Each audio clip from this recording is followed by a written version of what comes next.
working under the assumption that potentially there could be a bit of a handicapped response from the Forest Service. Federal layoffs have caused a loss in the amount of firefighter support employees working in the Northwest. With wildfire season here, we take a look at what those impacts mean for our area.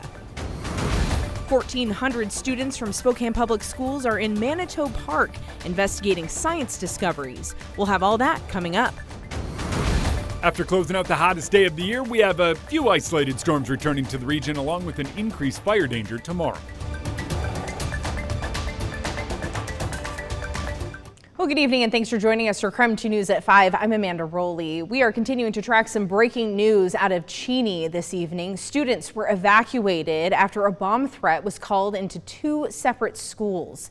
Now, our Caitlin Galloway is at Cheni High School right now. She's been there all afternoon gathering information. Caitlin, what are you learning at this hour? Thanks, Amanda. Yeah, Cheni police just gave us an update about a half an hour ago. We still have police cars here at the high school. It is still an active scene. They said they have tactical teams still sweeping the building. They hope to be done with that process in just a few hours. Now, they did say there were no threats from students. They made sure to check students' bags, belongings that they had brought out with them during the evacuation. No threats there. And yeah, they gave that update just about an hour ago. We know that students were evacuated just before 2 o'clock. By 2:10, they learned it was a bomb threat. They all thought it was a fire drill. We found a few parents that didn't want to talk on camera, but they were frustrated by what they thought was a lack of communication.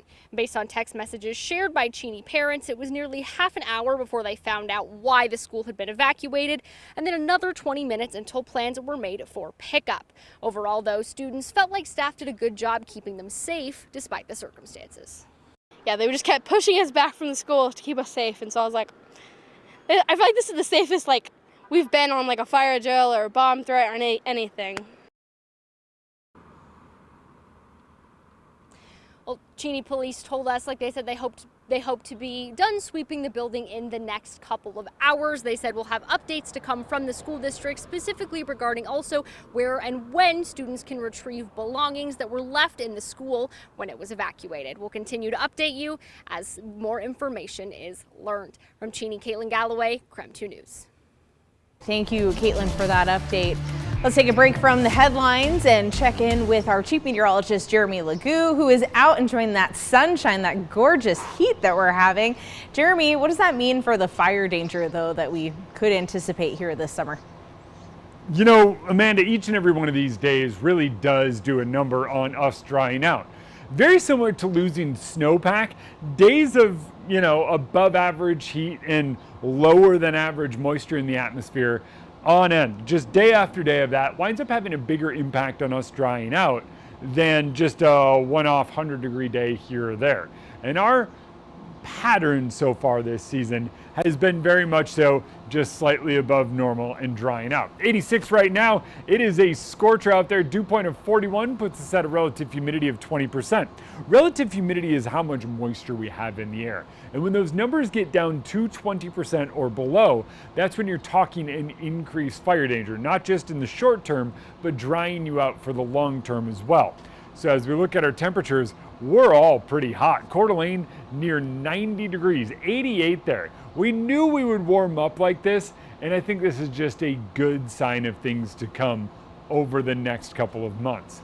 Tomorrow we do have a shift in the weather pattern. We're going to welcome in a few more scattered showers. Those start early in the day, kind of in the Okanagan area, and then eventually work their way into Northeast Washington. I think that holds off until mid-early afternoon, and then by late afternoon we're on the backside of it, seeing a little bit of sunshine and things are moving out. Temperatures stay warm the next few days, but not near the heat we saw today. Well, that is until Saturday. Back in the mid-80s on Saturday. Tomorrow, 78 degrees under partly cloudy skies with a little bit of wind and increased fire danger. And Friday, just about perfect, a high near 80 under mostly sunny skies. Great, thank you, Jeremy. Continuing in our weather news tonight, with this being the hottest day of the week so far, health professionals across the area are warning the community of heat-related illnesses, especially as people start to head outside to enjoy the sunshine. KREM 2's Christian Garza is joining us live tonight from Ferris High School as middle schoolers from across the area are competing in the all-city track meet. Now, Christian, kind of tell us, what should people keep in mind when they're heading out the door and into the sunshine?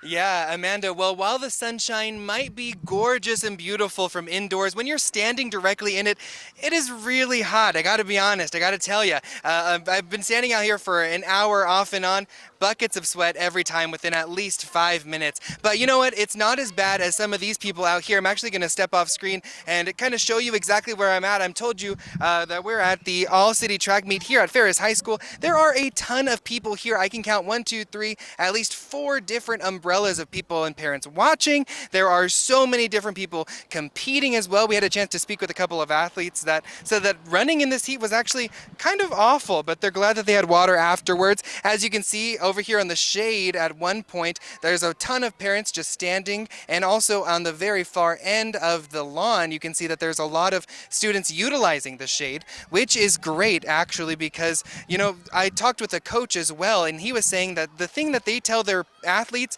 afterwards to recoup is that they need to stay in shade, they need to hydrate, and they need to make sure that their electrolytes are up, so that way they can be ready for either the next race, or just so that way they are prepared for any to prevent any of these heat-related illnesses. One of the coaches actually told me they also tell them to stretch a little bit, which I feel like you should probably stretch before it, but what do I know? I'm not a coach. But anyways, there's a ton of people here, like I said, and this has only just begun.